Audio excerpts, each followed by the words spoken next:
went together in the 1919 strike, and if anybody's surprised, I pretty much, took the Lithuanians out of this story because I don't want to, step on Jonas's toes, but certainly they play a part, an important role in the strike.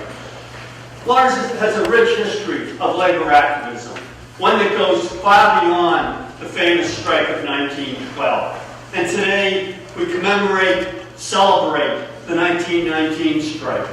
Lawrence's longest citywide mill strike, a strike marked by ferocious repression and a divided working class, but also multi-ethnic solidarity among Southern and Eastern European immigrants. And the determined solidarity, the impact of ethnic divisions, the efforts of civic leaders to control popular mobilization raises issues that I think still resonate today. 1912 is a strike that helps us understand the earlier 1912 struggle and its legacy. You see, in 1912, the struggles shaped a new pattern of labor activism in Lawrence, a pattern of mass mobilization led primarily by Southern and Eastern Europeans and Franco-Belgians who were the heart and soul of the 1912 struggle, of mass mobilization by workers who believe that picket lines really do mean don't cross, of openness to radical leadership, openness to industrial unionism, aggressive picketing by women, a tradition of drawing on ethnic community bonds and resources. 1912's impact wasn't just on the strikers, however. For civic leaders, the 1912 strike and the subsequent campaign to crush the IWW and New Immigrant militancy were battles over municipal power. And they created a legacy of their own. A legacy of aggressive strike breaking by civic leaders, of social fear, determined to suppress New Immigrant mass mobilization, really to keep Southern and Eastern Europeans in their place. A pattern of boosterism, of anti-radicalism, and in 1919 in particular, draws on nativism. And we see these competing legacies in 1919 when 15 to 20,000 Lawrence workers struck for the 48-hour week without a loss in pay. Now, let's put what happens in Lawrence in the national context. Every year from 1916 through 1922, more than 1 million American workers struck. And that national unrest exploded in the Lawrence mills in 1916, 1918, 1922, and especially in 1919. As historian David Montgomery tells us about the national scene, these 1916 to 22 strikes often expressed what he refers to as a one big union vision of industrial unionism, of community involvement, immigrant involvement, crucial wage and hour concerns tied to a broader vision of labor's role in society. It's solidarity unionism, and we see it clearly in Lawrence in 1919. And 1919 was one of the biggest strike years in U.S. history. 4 million workers walked off their job. And the strike wave was a struggle over the terms of post-war labor. Workers wanted to consolidate, they wanted to extend wartime gains. New groups wanted to organize, and the employers were having none of it. They were determined to limit, better yet, to roll back wartime concessions, and they certainly wanted to prevent new groups from organizing. And indeed, some of the most famous walkouts of 1919 were defeats. The Great Steel Strike, the Seattle General Strike, the Boston Police Strike, all defeats. But not Lawrence. Not Lawrence, where workers won a grueling 15 and a half week struggle. Not Lawrence, where despite fierce opposition, workers held out one day longer than the mills. Now, the 1919 Lawrence strike grew out of the AFL, United Textile Workers, national campaign for the 48-hour week in the nation mills, which they hoped to establish on February 3rd. But there's a problem. You see, in Lawrence, memories of the United Textile Workers determined efforts to break the 1912 strike made the involvement of its national leaders a liability. So Lawrence local AFL leaders formed an 8-hour committee. And the group's secretary was a guy named Arnie Kaplan, a United Textile Workers member, but also a former member of the IWW, the Radical Industrial Union that had led the 1912 strike. And in fact, Kaplan had led the Wobblies' Jewish branch in 1913. And he helps build an enthusiastic bottom-up campaign in January 1919, one that rekindles the spirit of 1912. And Southern and Eastern European mill workers quickly become a majority on the 8-hour committee. American Woolen, which is the city's largest employer, tries to derail this agitation by warning that shorter hours are of course going to mean less pay. And that caused the Southern and Eastern European mill workers to spell out, no, that's not what we're talking about. They were determined to demand 48-54, 48 hours work, 54 hours pay. And the United Textile Workers, which was a very cautious bunch, wanted no part of this demand. National Vice President Tom McMahon hurried to Lawrence to put a lid on this agitation. But when he tells a mass meeting at City Hall that, quote, nothing was ever won by strikes, a guy in the crowd yells back, how about 1912? Indeed. Now, in this situation, American Woolen goes ahead and announces that it's going to adopt the 48-hour week. And other mills in Lawrence and across New England quickly follow suit. You see, Lawrence had been the key to winning the United Textile Workers' 48-hour demand. But as American Woolen had threatened, this was 48 hours without a pay adjustment. 48 hours with 11% less take-home pay. Despite that, the United Textile Workers tells people, we'll deal with that later. Set aside the wage issue. We'll figure it out. And workers in other mill towns grudgingly follow the United Textile Workers' advice, and that isolates Lawrence. And those so-called English-speaking, call themselves, mill workers in Lawrence also refuse to strike, and that split the Lawrence workforce. But the 48-54 advocates pushed ahead. The strikers explained, quote, to accept merely a 48-hour week when we're in a strong position to endure the difficulties of striking is to use our strength for nothing and to waste it without securing a real betterment of conditions. You see, they're drawing on the Bread and Roses historical memory. They're talking about power. They're talking about fighting for what they need. They wanted more than just to scrape by. They knew strikes could be a risk. They knew that it could be hard, but the 48-54 movement and memories of the 1912 strike gave them confidence. And they also knew that strikes were necessary to make gains, particularly when you were dealing with employers like the Lawrence Mills. And 1912's impact goes beyond the spirit of defiance, however. Workers drew practical lessons from 1912 as they transformed the 8-hour committee into a powerful movement run by a multi-ethnic strike committee. Once again, ethnic branches that mirror the social organization of workers' daily life in the neighborhoods and on the job form the strike's framework. And these ethnic branches promoted rank and file participation. They promoted democratic control. And strike leaders urged nonviolence, hoping that city officials would treat the dispute as a labor issue, as a workers' struggle for better pay, which is what it was, rather than a threat to the social order and to city officials' authority.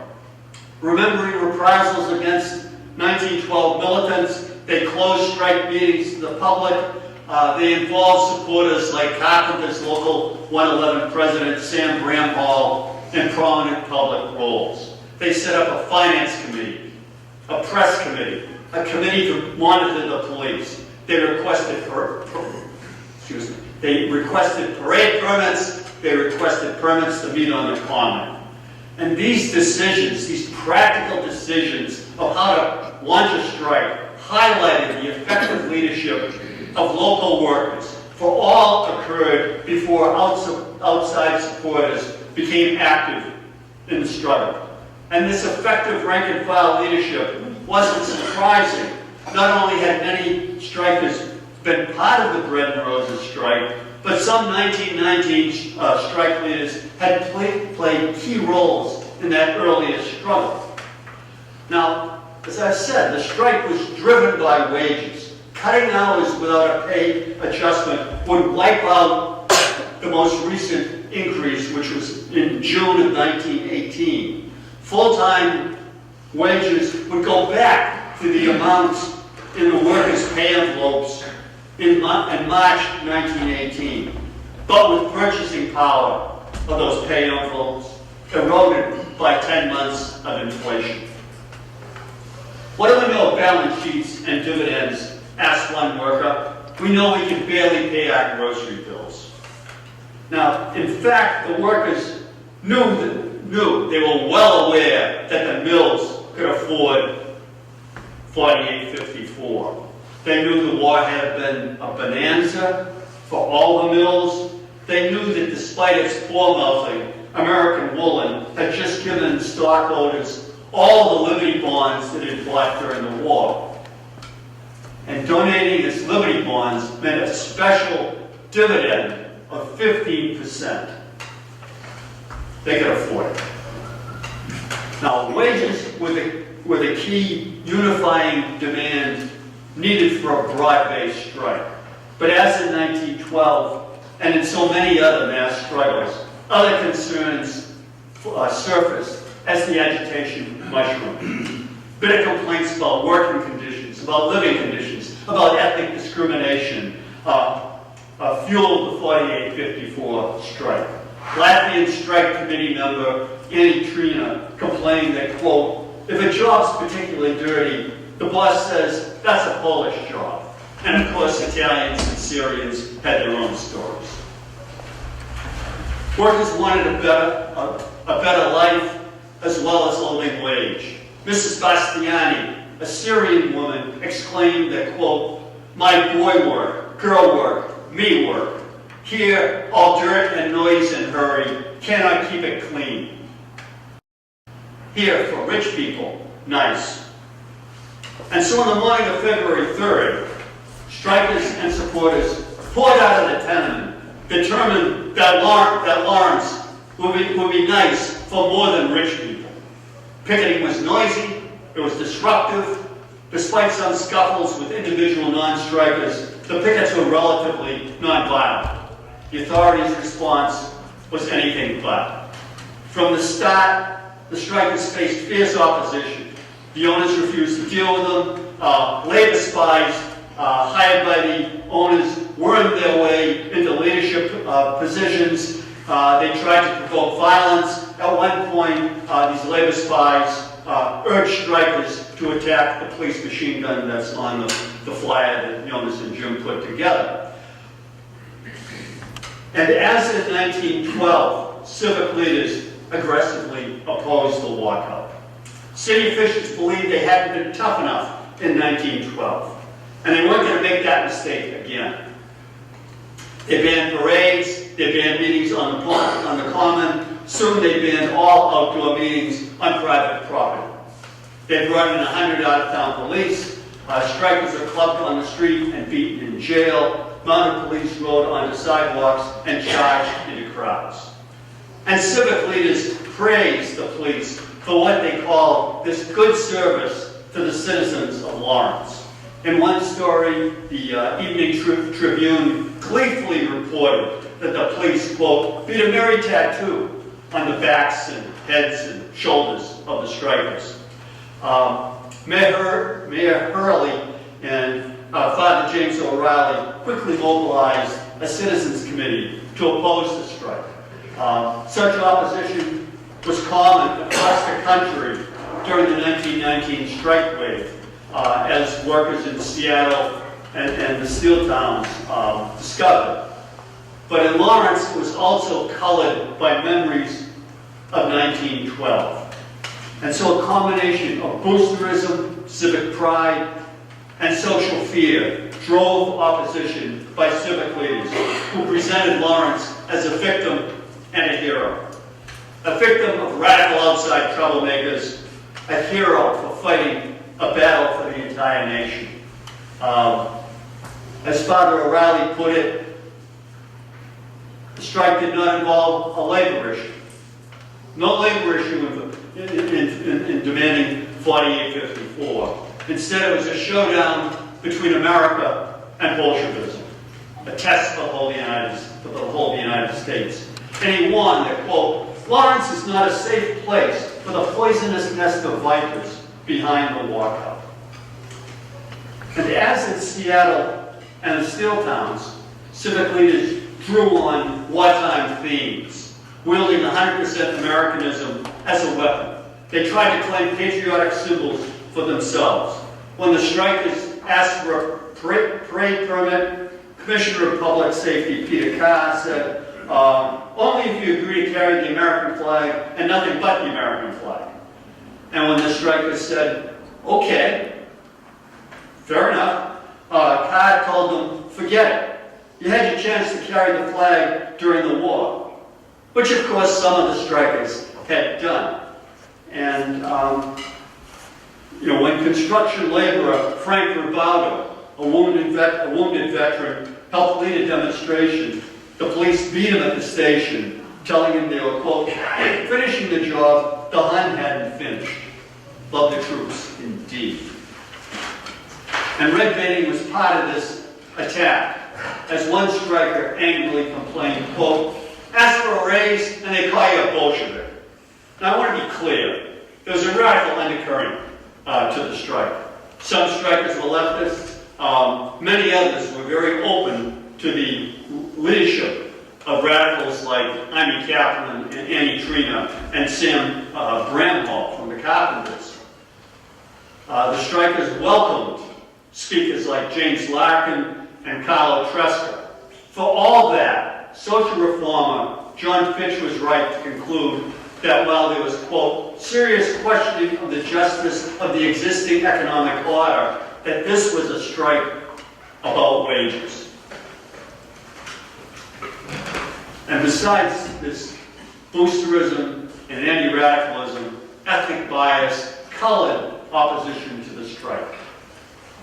Alice MacDonald, head of the Lawrence Women's Club, praised the way the police handled those she called, quote, volatile, easily excited, misled, non-English speaking men and women.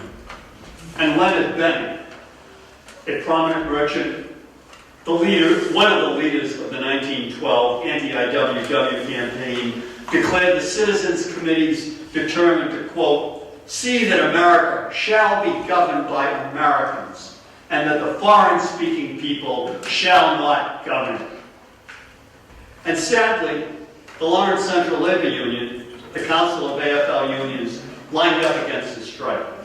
This response represented a combination of tactical, institutional, and cultural conservatism aghast at new immigrant militancy.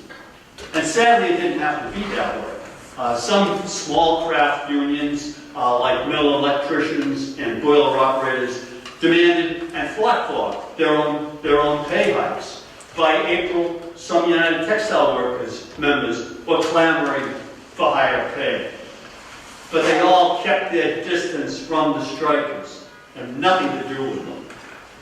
And so unfortunately, the ethnic divide and social fear proved too much, and the Central Labor Union missed an opportunity to make mill workers the centerpiece of a vibrant local labor movement. And despite this opposition, the strikers maintained their solidarity. They picketed regularly. Thousands turned out whenever there were rumors of a back-to-work drive. They confronted scabs on the way to the mills and in the neighborhoods. And once again, the strike's bedrock was the ethnic bonds that structured workers' daily lives. The strike committee referred important decisions back to the ethnic branches where the rank and file could hash things out in their own languages. Groups like the Tripoli Club offered assistance. Italians and Lithuanians posted the names of scabs in public places. Italian societies expelled strikebreakers. Italian strikers called a public meeting specifically for merchants and professionals, where they demanded that these merchants and professionals declare which side they were on. Now, besides local support, the strikers received some important outside assistance. They eagerly accepted help from 3 out-of-town Protestant ministers, hoping in vain that the involvement of such respectable people would restrain civic leaders, would make them rethink their vehement opposition to the strike. Didn't happen. But the 3 did serve as spokespersons, raised relief funds, offered advice. And A.J. Musty in particular made valuable contributions, and the strike launched Musty on a 15 career of labor activism. That said, the Reverend Harold Rotzel spoke for all 3 when he said, quote, "I learned more than I taught, and this applies to ideals and convictions as well as the practical methods of handling a strike." He learned from the Lawrence workers. And several Boston leftists also help out with relief, with publicity, with legal support. Very soon into the strike, the workers decide that they needed to be part of a broader national movement. And they need to be part of a national industrial union. And so they asked to join the Amalgamated Clothing Workers, the union for the men's garment industry. And the Amalgamated turns them down, but provides crucial funding, sends organizers, and helps the Lawrence strikers and New Jersey workers launch a new industrial union, the Amalgamated Textile Workers. And all of this help was important, but again, the Lawrence workers remained in control. Despite the strikers' efforts, despite this outside support, the walkout becomes a grim battle of endurance. The 1919 strikers raised $100,000 for their relief fund, an average of $6,000 to $7,000 a week. But they estimated that they needed $10,000 to $15,000 to fund their relief effort. And so by late March, they were cutting back really an elaborate, really an exemplary relief program. And the strikers in particular worry about the impact on their kids. And some strikers say, look, I know we don't have much. The only relief I want is, can you get me some milk for my kids? And to ease the impact, to prevent hunger among children, to prevent that from eroding solidarity, the strikers decide to send the children to live with out-of-town supporters. And at least 200 kids were sent to Boston, where the Lettish Socialist Federation coordinated the effort. Another 40 or more went to supporters in Worcester. I imagine probably the Lithuanians organized it there. And remembering the fierce reaction to the 1912 evacuations, however, the strikers announced the first departures only after the kids that arrive safely at their destinations. And despite this activism, the mills refused to budge. What to do? The strikers tried unsuccessfully to spread the walkout to Lowell and to other mill towns. Didn't work.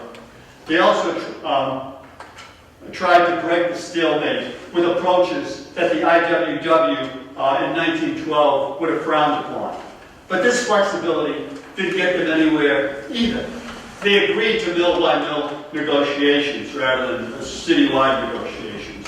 The mills sabotaged that effort. They offered to return to work and to arbitrate the pay issue. The mills turned them down. Again, you can't arbitrate between Americanism and Bolshevism. That's basically a quote. As the strike dragged into its 13th week, the strikers boosted their spirits with enthusiastic May Day celebrations that provided recreation as well as defiance. And the next day, the Italians bolstered their solidarity with a dramatic appearance by fiery anarchist Carlo Tresca, a favorite of Lawrence Italians, someone who the Lawrence police had vowed to get if he tried to come to Lawrence. And the next week, police stepped up the pressure.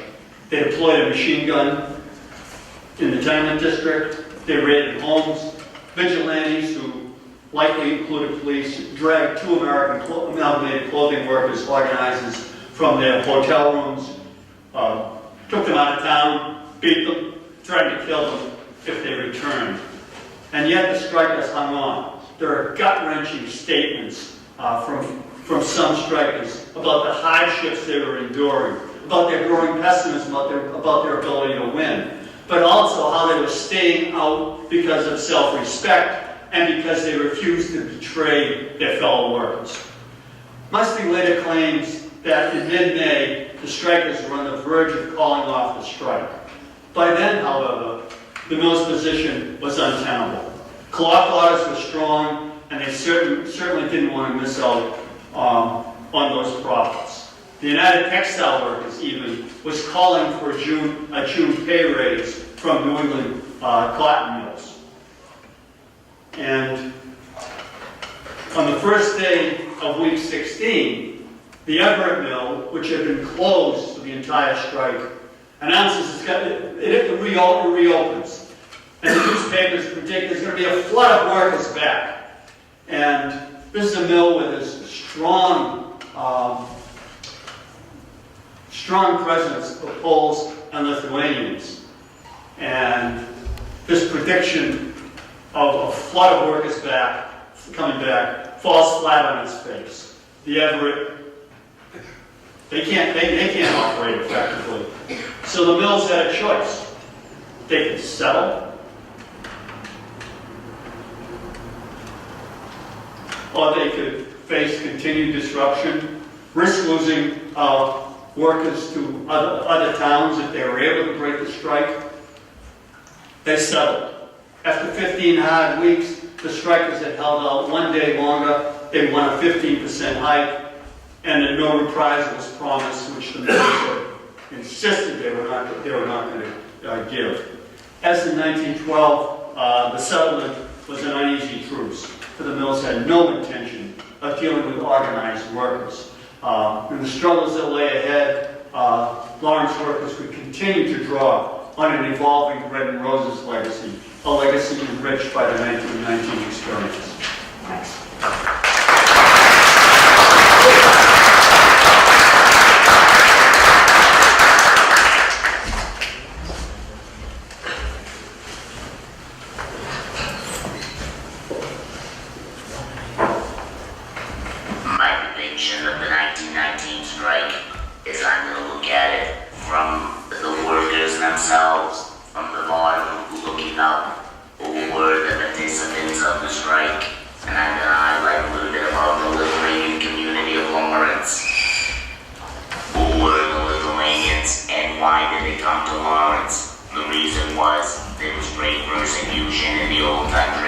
By the Tsarist regime of Tsar Nicholas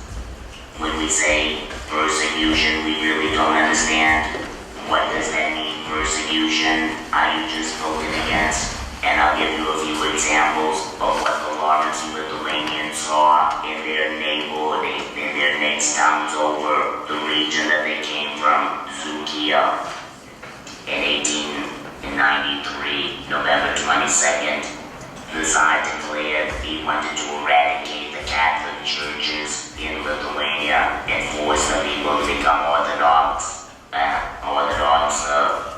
Russian Orthodox. The Cossacks, who were the henchmen of the Tsar's regime, invaded many of the churches, but when they invaded the church of Karachi, they invaded in with war on horseback, killing 9 people, arresting a multitude of people. 19 of them were publicly flogged on racks. You know what a rack is? You know, like in the Middle Ages, they stretch your arms and your legs, and then you were whipped until virtually you were dead. We think these are the tools of the Middle Ages and the 1400s. This is something that our grandfathers know. 50 were wounded, and 34 of them were deported to concentration camps in Siberia in unmet labor and were never allowed to return to Lithuania. This was an attempt to destroy not only the Catholic Church, but Lithuanian nationalism. The language was outlawed until 1905, and many of the Lithuanians in Lawrence and their leaders in the labor movement were book smugglers. Those are people that printed books in the West and smuggled them back into Lithuania so that their children would learn their prayers and Lithuanian nationalism in their own language. This again was who these people were and what they saw before they came to Lawrence. By 1912, when they arrived, they were a bit of a mishmash crowd. They were kind of all thrown together from various towns, not knowing each other very well, but had cousins and relatives within the community. By 1916, the Lithuanian National Catholic Church, which was a result of the 1912 strike, declares itself independent of the persecution by Irish bishops and maintains their own steadfast marriage according to Catholic doctrine. So by 1919, the community now is almost 20 years in Lawrence. They're well established with roots. Children are already born here, and slowly they begin to polarize and separate into various groups. Those who became nationalists and became American citizens, the Roman Catholic at one end, the National Catholic, and then the Socialists on the other end. If they had many stores, 2 churches, 3 resort areas in Methuen, and owned over 35 acres of land, 4 areas to go to. They had more than 15 major societies, 3 large choral groups, a citizens club, and 3 Lithuanian language schools. And they imported at this point produce from Lithuania and were able to establish and print their own books. By this time you realize that they are a quite organized and ethnic minority. When we talk about the 1919 strike, it's a little more interesting than the 1912 because it's something that is not talked about as much in the 1912. And the facts are a little more clear where local lore and urban lore has changed so many of the facts of the 1912 strike that are so unfactual that most people really don't know what the true history is anymore. But 1919 is kind of virgin territory, so let me tell you a little bit about what was going on within the ethnic groups. The majority of the people that arrived to this country came in that big wave of immigration and were all about the same age. So when the 1919 strike occurred, they were all in their mid to late 20s and very early 30s as the majority of them. Many of them had already become American citizens. Many had already served in World War I as American veterans. And there was a lot more enthusiasm that they felt that they were part of society.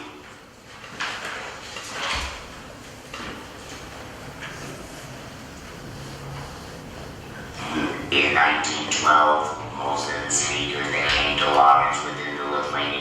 community were people that spoke against the establishment and against the mill workers. But in 1919, they were both speakers for and against, and are also polarized, and one calling the other one communist international proletariats, and the other one calling them nationalists and capitalists. This isolated so many of the various people within our own community. For example, John Savaitis had gone into St. Francis Church as a parishioner, and he spoke about the strike. The sacristan in the church told him that the strike is a sin against God, and he was a sinner, and he called on the police and had him arrested right in the church. He was later fined $20. John again was still steadfast in his beliefs. He lived at 177 Chestnut Street, right near St. Peter and Paul's Church. On his way to a rally at San Rocco de Avante's property on Chestnut and Short Street, he was attacked by the police, beaten short of his life, and fined $200. But he still remained active within the strike. Many of the book smugglers who were in Lawrence were of the various now organization groups. One of them, the Knights of Lithuania, was very much against the strike, while on the other end, Romanowskas was National Secretary for an organization that supported the workers, and the Lithuanian Citizens Club also was pro-labor.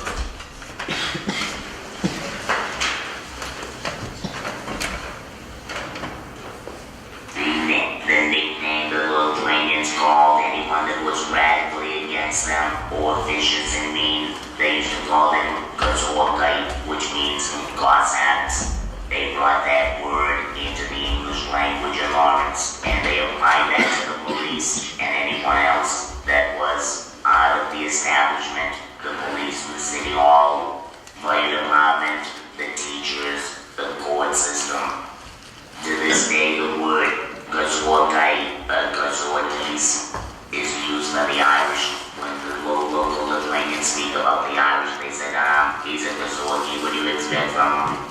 No, it's a term that's remained over 100 years in the Anglo-Lithuanian dialect.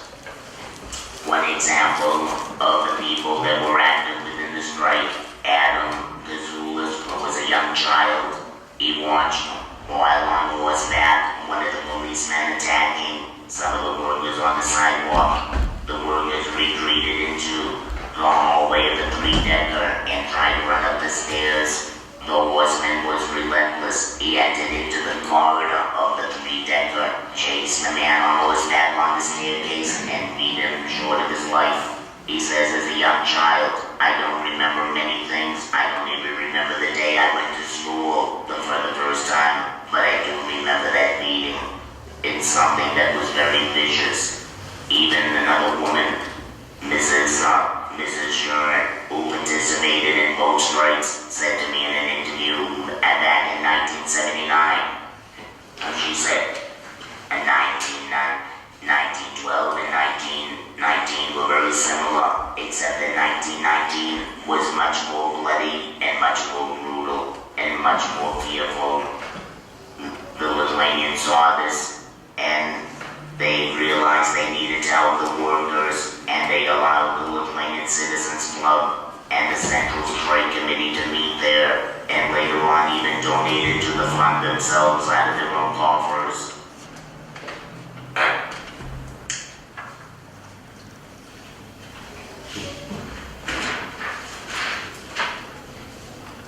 Several of the individuals, like John Stuka, was beaten by the police. Stanley Chulita was a weaver, was one of the young children that was sent off to what was called the Lettish or the Latvians in Greater Boston.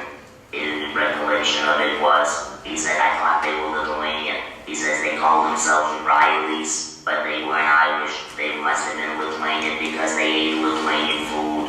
They barely spoke to us, and they sent us back very well fed after the strike was done. Mrs. Romanowskas, who was a very interesting character, in 1911, she she married Antanas Romanowski as a labor leader here in Lawrence. She had been 3 times divorced. You can imagine, divorce in general was not accepted, but to be 3 times divorced, and this was her 4th husband, and all the other 3 were living. You know, so you can imagine what the Catholic Church thought of her. When she tried to bring the children to New York, she ended up going to the parish of the Dawn Gates in Manhattan, who the pastor there was Michaelis. Michaelis also served in Lawrence, and he knew who he was, so he wouldn't allow this demon woman to bring children into their parish, and rejected assisting the children. So the children were taken on by sponsors by other Lithuanian organizations. Things were not joking and were not funny. In the Polish parish of Holy Trinity, one of the vicars gave a sermon which sounded pro-labor. When the archdiocese found out, they were ready to change this priest and send him to another parish. And the parish committee and the parishioners said, if you take this priest and bring a new one, we'll kill him. Kill him. It was not a joking matter, and the archdiocese stopped cold in its tracks, and they didn't touch the priest. It's very interesting. Nowadays everyone plays this politically correct game of who can outword each other without saying anything. Where our grandparents said things right to their face, whether you liked it or not. And in that way, that's how they wrote their newspapers too. When you read the newspapers in 1919, today this slice is not meaning because all of them, they're really right up front. And the one interesting thing, when one of the major meetings, they didn't allow them to meet in the common anymore. So the Italians, who were very gracious, and they allowed the strikers to meet at the corner of Chestnut Street and Short Street. That was San Rocco Society. It was an open area of land, and so the police couldn't touch them. This is where Sulaitis was needed as he was attempting to go there. Speeches that day were given in Lithuanian, Russian, Polish, and Belgian, French, and in Italian. The police encircled the complete area, and in the Lithuanian humor and in a very agrarian mentality, they described how the police encircled the complete crowd, and they said they were like black crows that encircled its move, just right to pouncing on it. The other groups were very much bothered then by the American depiction about them. They called them foreigners, rioters, Bolsheviks. They felt that they weren't any of the 3, though there were very many Bolsheviks amongst the Lithuanians, which they were part of the labor movement at that time.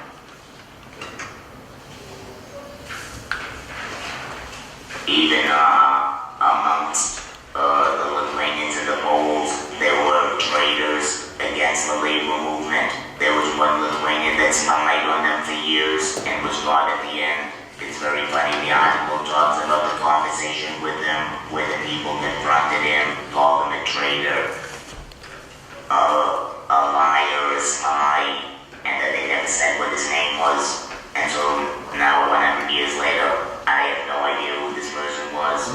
They gave a little more information about the Polish man that worked within the Central Labor Movement, and they said that he was the general financier and bookkeeper for the committee. So we know that he knew how much money was coming and going, but again, they never said what his name was. So it's kind of funny that I don't know, maybe it was just that everyone knew what his name was, so they just didn't bother writing it. But 100 years later, here we are, trying to figure out who he was. The Italians gave up their gold rings, and savings bonds were not collected. And the Italians also voted not to take relief for 10 days, so that the money would go to assist others who were much poorer in need.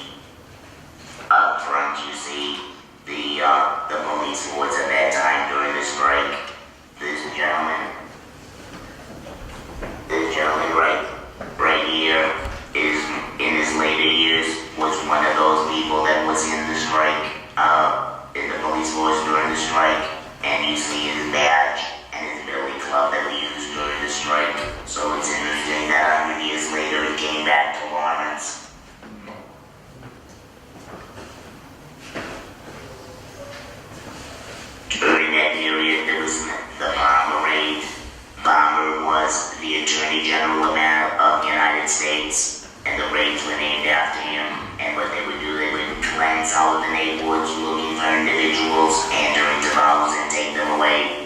And amongst the 15 or 10 that were arrested in Lawrence, about 6 of them were Lithuanians. So it's not easy to it's easy to see that the Lithuanians definitely had their hands in the pie. This book was a book that was owned by Mr. Stakionis and Mr. Stoney. It's a combination of 5 books bound together, and when you look at it, it looks exactly like one book.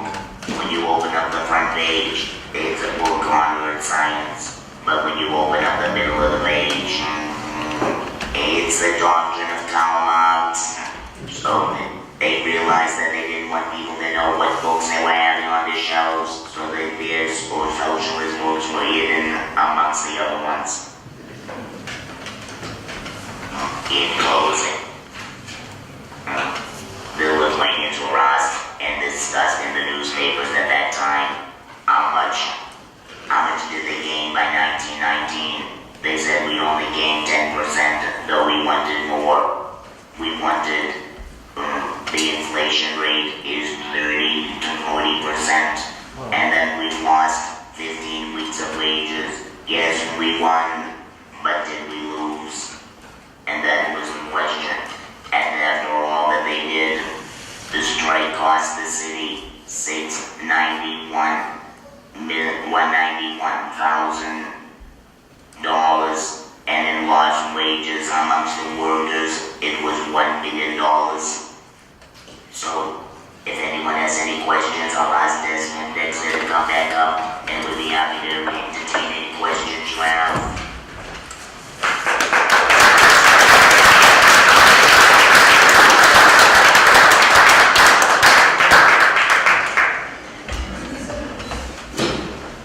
Yes, Gary. Hi. Both of you maybe can help on this one. How about Billy Wood? What was he up to during all of this? Keeping a low profile. Okay, for well, once, unlike 1912. Yeah, I mean, in 1912, he goes out of his way to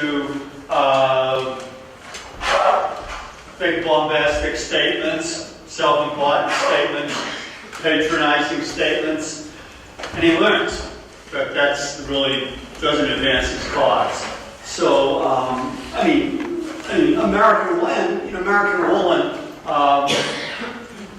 when there are statements by American Woolen, but it's usually through tied up employees, and or maybe a mill agent. But Wood is just, obviously he's in charge. American Woolen is refusing to have anything to do with the strikers. They actually never meet once during the strike with them. But he's learned his lesson that he's elect. He could be he can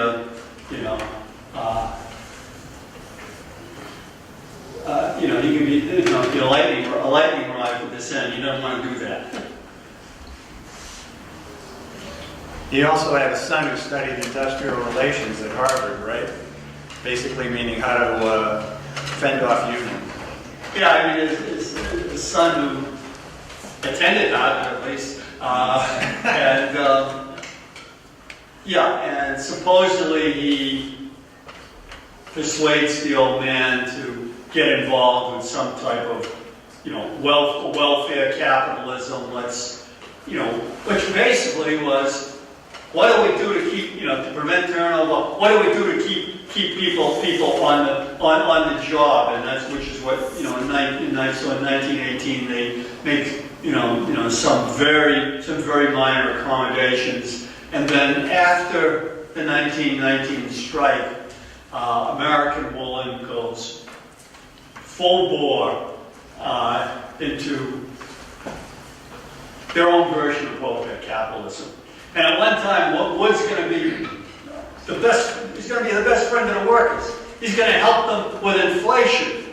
We're going to open up a store to compete with these local merchants that are, hurting you, that are driving you to the wall. And some of the local merchants, Leonard Benning, in fact, one of them, who had been staunch supporters of the mills in 1919, said, wait a minute, you're gonna cut the legs out from under us, you're gonna take away the business. So we said, well, we're not gonna do that. But they set up a camp in Andover for the strikers to spend some time there, and they had these demonstrations, marches which celebrate Billy Wood. You know, and they had a newspaper too. Our captain. I mean, and it's all of this. I mean, this glorification of Wood, playing to his ego, playing to the image of him as a father figure. But it's business as usual at the mills. One other thing that William Wood did do was he did invest a lot of money to establish the International Institute for the Education of the Children of the Immigrant Workers, and summer programs which they did not have in the summer for the children while they were not in school, and gave money for the park system to assist in events and stuff for the children. So there was a lot of that, what we call social, industrial socialism. It seems to make sense to me that organized labor might have looked for their slice of the pie after a period of business expansion and success, namely World War I profitability. But do you think that in retrospect, and in the light of other periods in our history, may have been a mistake? In other words, we've had a business boom, but we're not going to share it with you. And we feel all the more so now than we would have if you had struck during a period of economic hardship, when we all might have felt to have been under the gun, and therefore we would be less inclined to oppose your requests. I have no thoughts on that whatsoever, but it did occur to me as you spoke about unparalleled prosperity for the mills. What a perfect time to strike, but But the major issue that the workers were worried about was the inflation rate after World War I, because even though that they reset it good prior to that, but it couldn't keep up with what the inflation was. So like the Lithuanian article said, we gained 10% increase, but the inflation is at 30 and 40%. So where's the gain?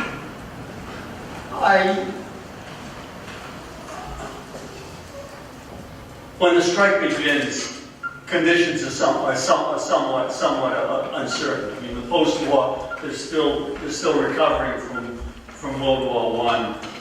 It's by the spring, it's a post-war boom. I guess I don't think so, because during the previous previous 4 or 5 years, certainly,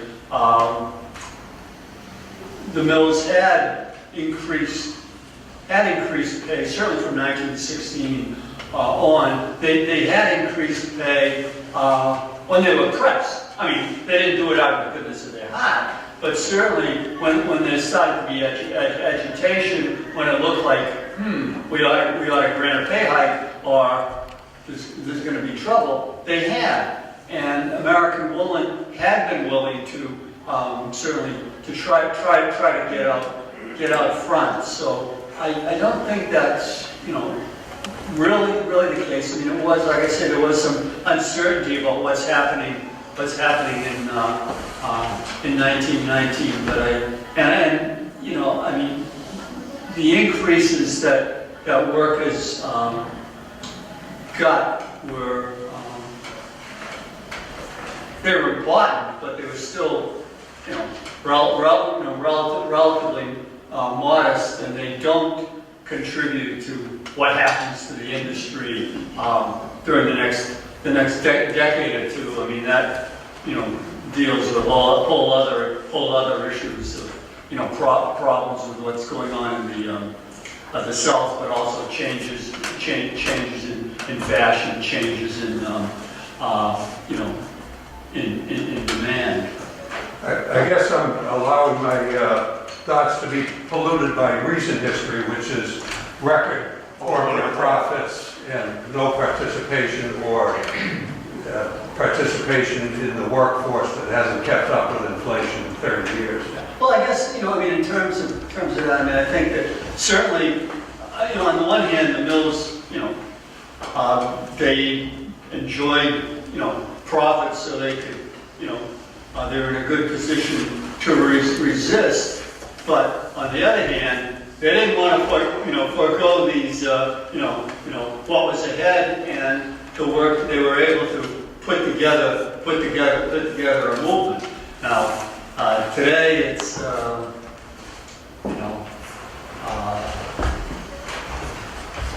today it's different, I guess. In terms of taking that, really launching what would be a very, potentially an all-out, prolonged struggle that's really hasn't been in the cards. Now, it's a good question, but certainly the strikes were a lot harder when times are slowing down. What happens in Lawrence in 1931, where what are we giving up? We're not giving up an awful lot, and by God, we're not going to see that profit margin shrink anymore if we can possibly help it. Jonas, would you comment on the poster that's up front here? The poster. Oh yes. One of the Lithuanians that wrote that letter against the war in 1917 that indicated the general community of 5,000 Lithuanians of Lawrence are not in favor of the war, that America should not participate in it. Pratt later on in 1919 is arrested and everything else, and it's very curious that in the letter he says, "We'll record this and remember what you had said." The other didn't remember who it was, and in 1919 he was arrested for labor movement. Yeah, I mean, one of the signers there, a guy who the papers described as Bolesław Brank, was one of the Lithuanian delegates to the General Strike Committee. And in early May, when they're setting up machine gun and doing other things, the police also step up the pressure on the workers by investigating what they call a death plot. A death plot against Mayor Hurley, against Father O'Reilly, against other civic leaders. They go searching for dynamite. They find dynamite under the steps of one of the Italian strike committee members. If you're involved in a death plot, you're going to put that dynamite under your front steps. Okay. And Brank, the Methuen cops go after Brank, and they're going to search Lithuanians' Maple Park because that'd be a good place to find dynamite. And they end up arresting Brank. Allegedly, he either had or pulled a revolver. Who knows? I mean, charges eventually. Not, this is not something they're going to push hard, but it is, whatever we can do to put pressure on the strikers, we're going to do it. And the death plot, so-called, they draw heavily on the testimony of insiders. They get it from the strike committee themselves. They get it from John Del Tuva, and they get it from a guy named Mack or Zierhofer. It changes. Both of them spies for the Sherman Detective Agency, who've been in Lawrence. Mack is the guy who's the financial secretary, wormed his way into the position of financial secretary of the strike committee. and eventually, as all of this comes out, they drop most of the grand jury charges. They continue the charges against Mac and Del Tuva for a while because the police are sort of upset about their urging strikers to attack the machine gun and that. But in September, 4 months after the strike, when they have additional hearings on the two spies, how does the newspaper describe them? Traitors to the cause brought before the grand jury? No. 2 strike committee members. They're going to identify these guys as strike committee, as strike leaders, even though in fact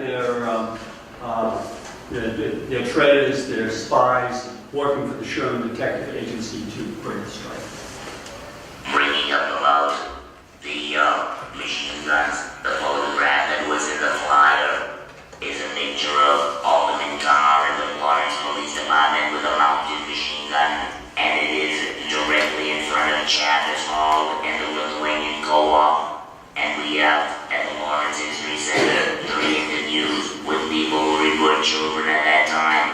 One leader, the Vitzkas, and he was saying that they aimed the gun up to the windows, and they told him to shut the windows, these were the Lithuanians looking out, and they said, you're not going to do what you did in 12, meaning that it was a warning, and we remember what you did, and all the rallies, and Abe was speaking at the Lithuanian Hall, and you Lithuanians aren't going to get away with it again, and they said, Julita mentions later on that he said it scared a lot of Lithuanians because now it was not just going out and protesting against horse on horseback, policemen on horseback, but now machine guns were involved in the fight.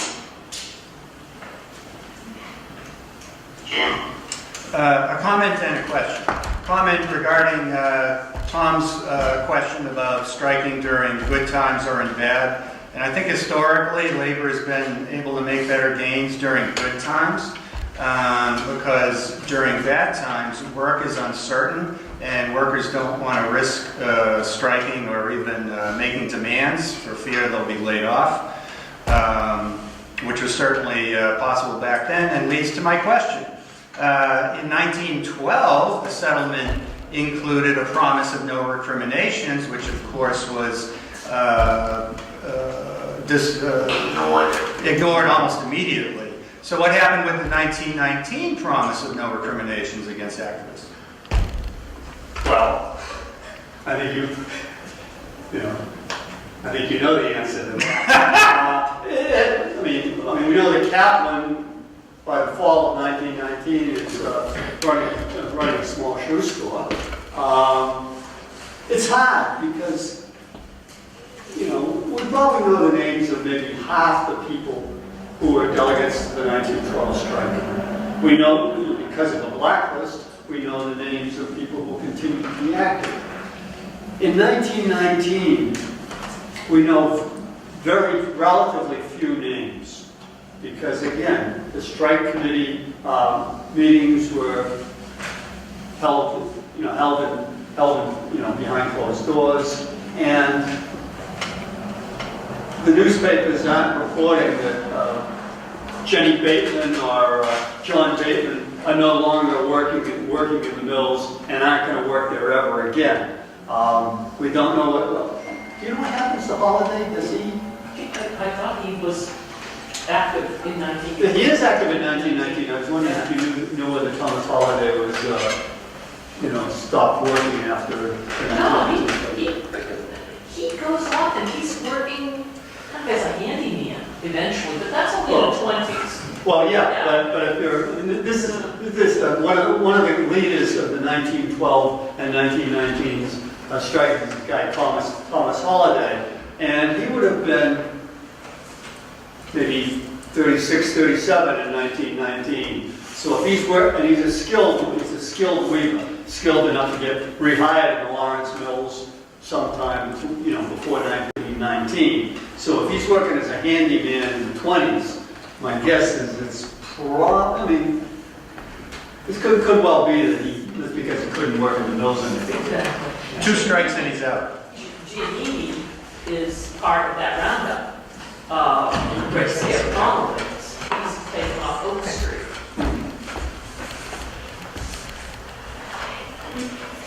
Yes. I just had a question. During the 1912 strike, there was only one woman on the major strike committee that I know of. In this 1919, I have read in footnotes that there was a somewhat larger, but I've never seen really a list of the participation of women in the strike committee. And you won't. No, I mean, like I say, the names, we know, there's this Jenny Bateman, who is a member of the 1912 committee, is also a member of the 1919 committee, and she heads up the evacuation of the children in 1919. She's the only name that I can think of. Now, there would have been more. There's a picture in the Unmade Clothing Work, the Textile Workers newspaper in 1919, I believe, has a picture of the 1919 strike committee, and there's like 6 or 7 women. But there actually were more women than you think on the 1912 committee. There's probably somewhere between 5 and 10 women on the 1912 committee. Maybe. She was also tall, as she was. Well, also she was a representative of skilled labor, but there were other ones. The 1912 committee was done in 3 layers, so if one was arrested, it would automatically be a replacement, and those names were kept secret, because if you got the first person arrested, you want the other one to be available to come up in the ranks, so we don't have no big list. I know that Gary and I have been looking at various ethnic newspapers to see if various names show up, and so we do find some people in the finance committees and from the children evacuation committees, but it doesn't list every name of the people on the various committees. But certainly in terms of women's activism, it's women play a very active role in the 1919 strike as well, and there's some who are, one in particular who was the bane of the Italian leadership, very, very radical woman who was pushing to have Tresca come into town and speak. And then, they figure that's, we're not sure we want to do that. And, so there is a lot of, significant actors. Yes, sir. At some point in 1912, there was some pressure from the political side of things, not only from within the country, but also outside of the country, I believe. What happened in 1919? It sounds like the politicians were totally out of this process, so where do they stand? I mean, what side do they think? I don't get out of this room thinking that, there was someone either involved, supporting one side or the other, or maybe hiding, or... There was certainly more support, more sympathy for the 1912 strike among elected officials. I mean, there are Lawrence politicians in 1912 who are pushing for an investigation with the understanding that an investigation is going to, force the mills to make concessions.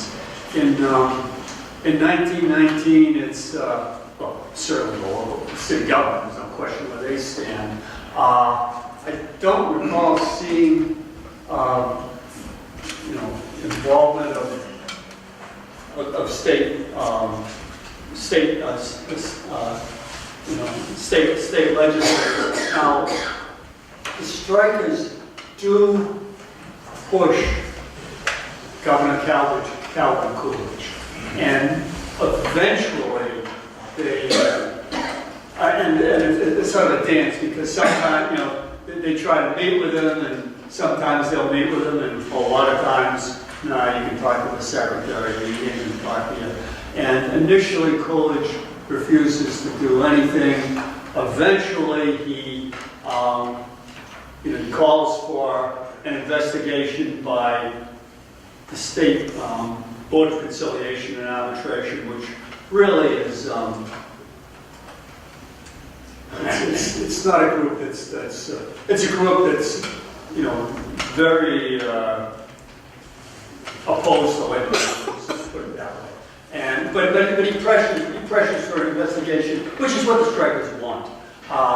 And he does urge arbitration. You know, this, you know, I urge the mills to arbitrate. Now, in terms of whether that's more than a statement, it certainly doesn't seem to be serious leverage, you know, put on the mills to do something. Now, whether that leverage existed, I mean, you know, maybe not. And the point that I'm trying to connect in my mind is the reduction of number of hours from 56 to 54, right? Yeah. So that was something that came out from the state. Right. Right? And, I mean, what did they do? Just approve the reduction and then walk away? In 1912? Yes. 54 to 48. Is it? Right, no. In 56 to 54. Okay, 54 to 38. Okay, 54 to 48, that's after the strike, I'm not sure if it was during the strike or after the victory, the legislature in Massachusetts passes a 48-hour law.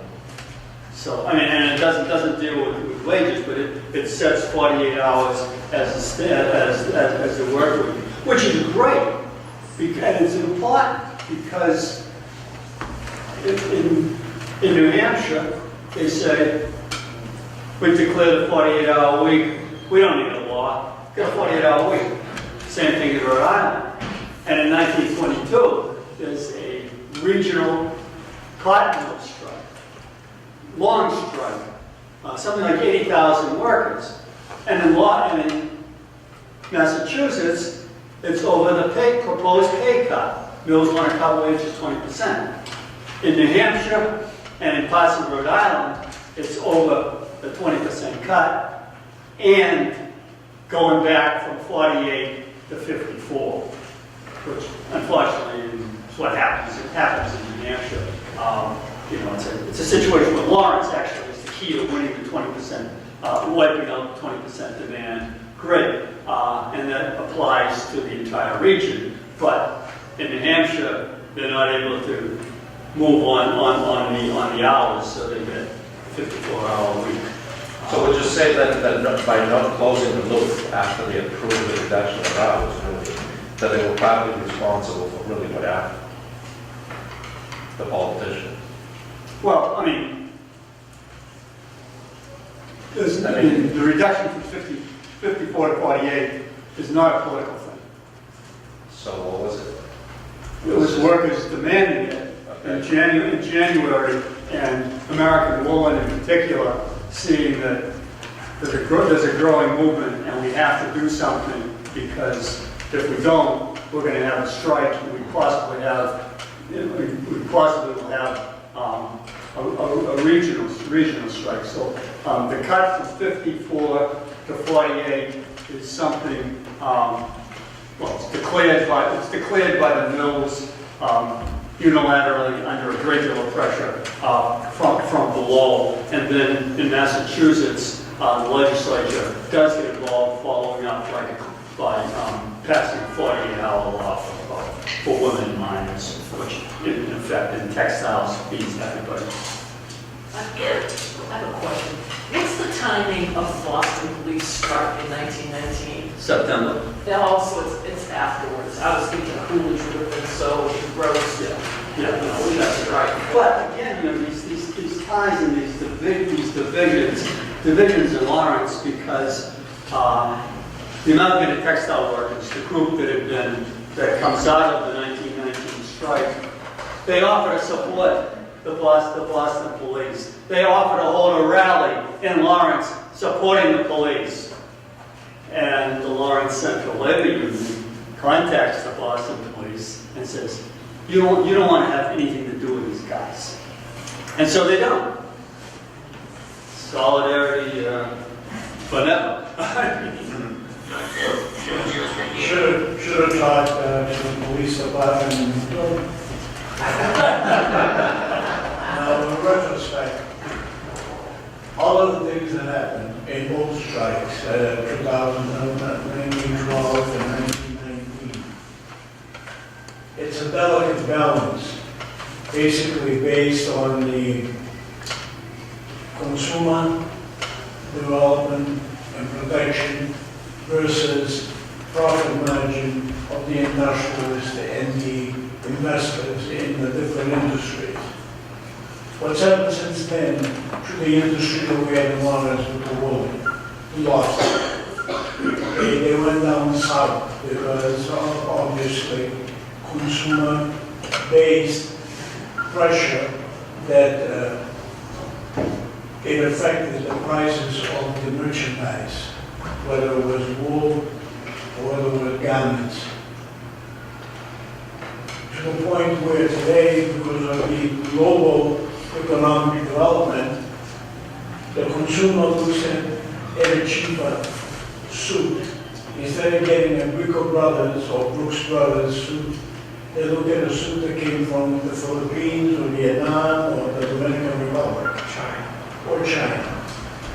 So it's a delicate balance, which, sometimes you wonder, was it worth it for the strikes to do the strike and to get that, the apparent increase in salary at the time and the loss of these jobs today?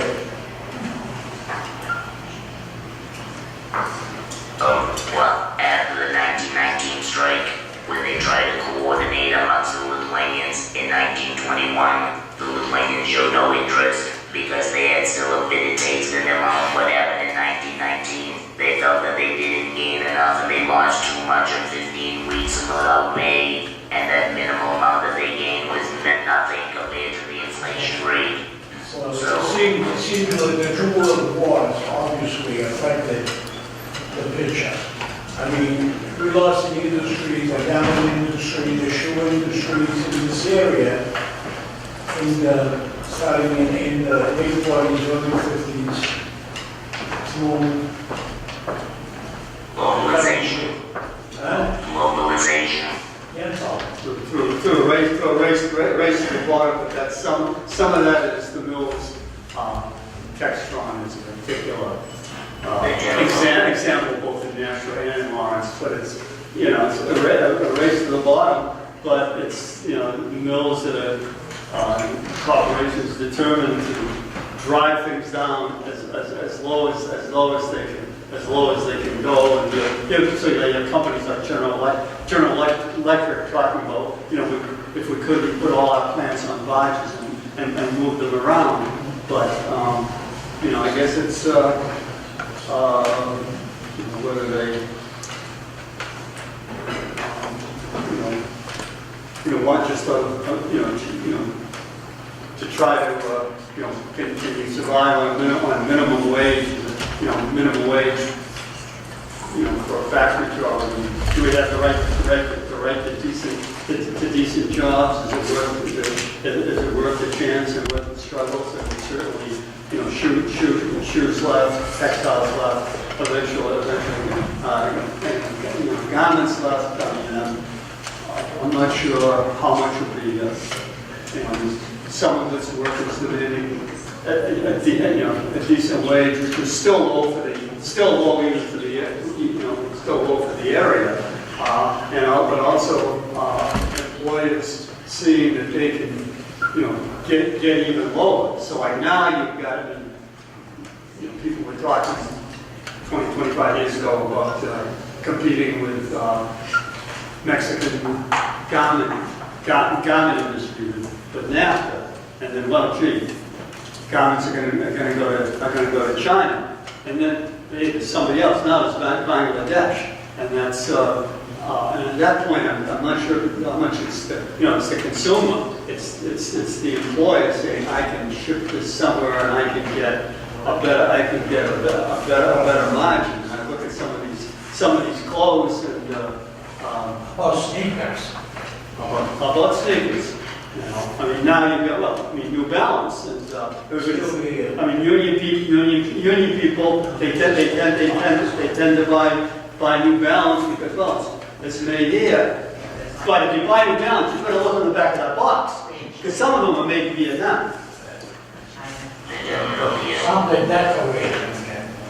What I mean by decoration is they put the buttons or the toolboxes on it of the sneak, 90% of the sneaker.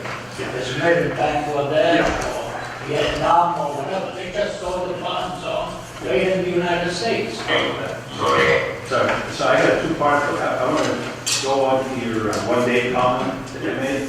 So it's true that I understand, but I'm a little surprised at the reaction of the strikers after themselves, because they were ready to throw the towel, and that's your one-day comment, right? They thought they finished. They were ready to give in, correct? Well, one of the leaders said they were, they were certainly coming towards It's gone another week. probably another week or two.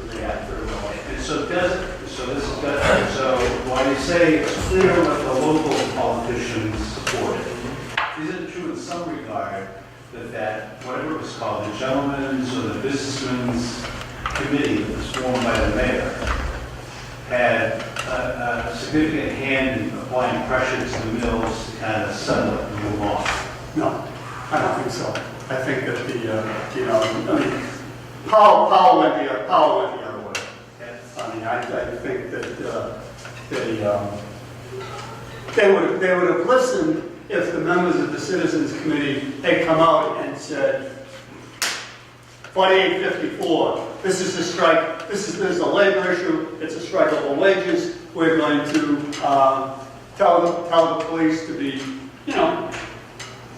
relatively neutral. If they'd done what they did in 1922, where, the mills tried to get an injunction, which would have been just like that in 1919, and in 1922, Pacific Mill can't get the injunction. If the Citizens Committee had come out and said, look, this strike is hurting the community, we back the strikers, we urge the police to use restraint, that would have had some influence on the mills. I think the mills, it would still probably would have been a long strike because they were dug in, but that would have had some influence on the mills. But I made a point about restraint, but weren't the local businesses losing money? Oh, yeah, definitely. So they were putting pressure. Definitely, they were losing money, but they weren't. I don't think they were able to generate pressure on the mills. And also, there's this whole the response to the strike is racialized. The ethnic divisions are there, and they're raw, and there is a concern, there is a social fear about the so-called Bolshevik, but also the so-called foreigner. Now, Peter Kahn, the guy who's opposing the strike vehemently as Commissioner of Public Safety, Peter Kahn himself is an immigrant. Fair enough. And he's a red, white, and blue immigrant. He's such a red, white, and blue immigrant, he's going to wave the flag against the strikers. Meanwhile, he's serving illegally as Commissioner of Public Safety, illegally as an alderman, because he's such a patriot, he's never bothered to take out citizenship papers. And that's it. When we say English-speaking and foreign element, that's code. That means Italians, it means Syrians, it means Lithuanians, it means Poles, it means Jews, Armenians. Right. And then that becomes anarchists and troublemakers and Bolsheviki, and this whole thing that comes together. There's this quote in somebody did an interview with an Italian Louis Lardon in the late 60s, early 70s, where he talks about being, quote, walked in Guinea up and down Essex Street. And that's, that's it. Hey, you know, in another street, you're going to hear names. And that's undercurrent how, merchants and other of the so-called English-speaking respond. I mean, there's this hostility, this fear, this, very unquiet attitude towards the new immigrants. We'll take the last question, Jim. A comment and a question. In response to Nunzio's question about the decline of the mills, I just want to point out that it wasn't solely about seeking the lowest wages. There are also technological issues. The mills here were obsolete by the mid-20th century. You don't see modern factories being built in this configuration anymore. And also transportation had changed. So being in a dense urban setting is no longer favorable when transportation has changed from rail to trucks. So for these and any number of reasons, the mills were outdated, to say the least, not to mention the machinery being outdated. My question is, you haven't mentioned, so I take it that there was not in 1919 an equivalent of the 1912 God and Country post-strike repression, and if not in 1919, why not? Well, I think in some ways they, it starts in the first week in February when they, the attitudes of the Citizens Committee, which really, and the Citizens Committee will move into the background as the strike continues. But the attitudes at the various Citizens Committee meetings, this could be October 1912. And the newspapers in 1919, they keep those same attitudes going. I mean, that's pretty clear. They also, they try to, I guess maybe they don't feel quite as frightened by summer of 1919, but they also are trying to figure out, well, let's try some type of more of an assimilationist, basically wisdom as far as the English-speaking, so-called English, and again, English-speaking, again, like the foreign element. I mean, English-speaking, if you came down from Quebec yesterday and spoke French only, you were English-speaking as far as this is concerned. So you get that split, and the English-speaking decide, geez, we're stuck. We're stuck. How are we going to deal with this? Yes, repression is part of the package, but also let's try to figure out some way to,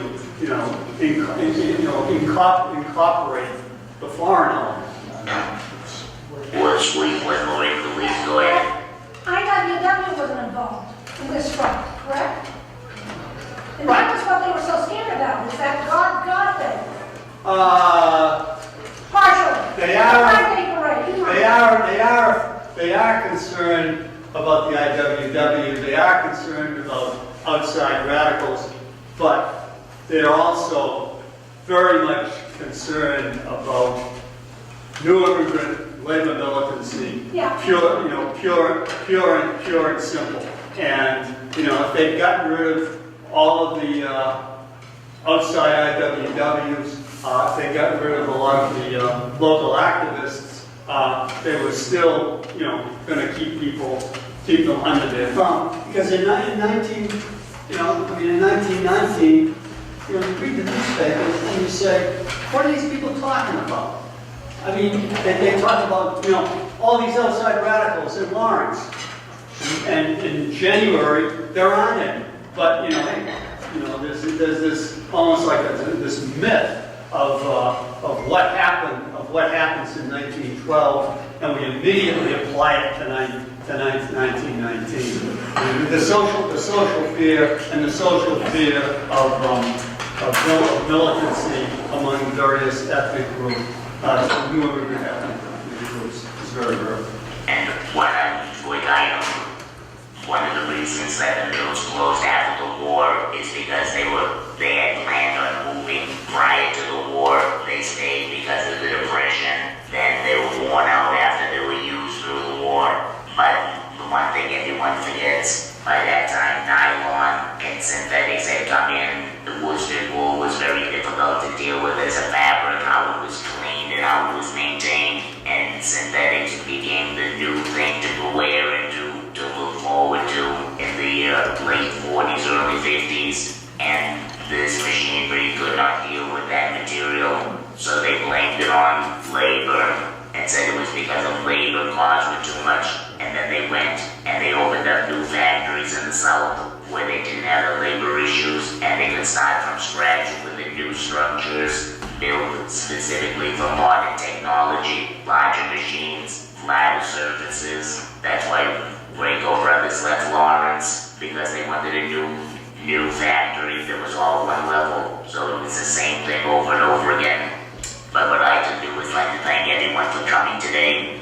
It's good to see so many people showing an interest about labor history. And we have a lot of samples